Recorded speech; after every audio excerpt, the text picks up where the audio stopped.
پہلے سے بنے ہوئے ہیں اور اب غیر قانونی طور پر بیٹھے ہوئے ہیں. ہمیں کوئی کسی فیور کی، نیکی کی، اچائی یا بلائی کی کوئی توقع نہیں ہے.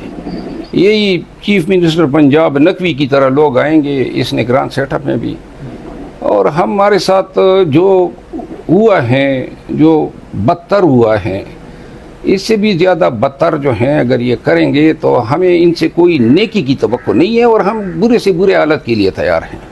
پی ٹی آئی کے جتنے بھی سپورٹرز ہمیں ملتے ہیں یا رابطے میں رہتے ہیں تو وہ ایک ہی سوال کرتے نظر آتے ہیں کہ اس وقت عمران خان صاحب کب تک رہا ہوں گے، اور یہ جواب آپ ہی بہتر دے سکتے ہیں، آپ قانونی ٹیم کے ممبر بھی ہیں.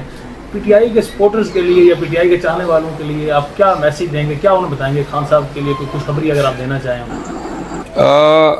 اب دیکھیے جی، مجھے تو اندازہ یہ ہے، میں اپنے تجربے کی بنیاد پہ یہ کہہ رہا ہوں کہ شاید 1.5 سے 2 مہینہ ٹائم جو ہے ان کی ریلیز کرانے میں لگے، گیون دی سرکمسٹانسز جو ابھی پریویل کر رہے ہیں، جہاں پہ ہماری بات نہیں سنی جا رہی ہے، ہمیں صحیح انصاف نہیں دیا جا رہا ہے. اگر یہ حالات بھی ہونا تو تب بھی اتنا ٹائم لگے گا. اگر انصاف ہو تو پھر تو اس کی رہائی میں ہفتے بھی نہیں، دن لگنے چاہیے.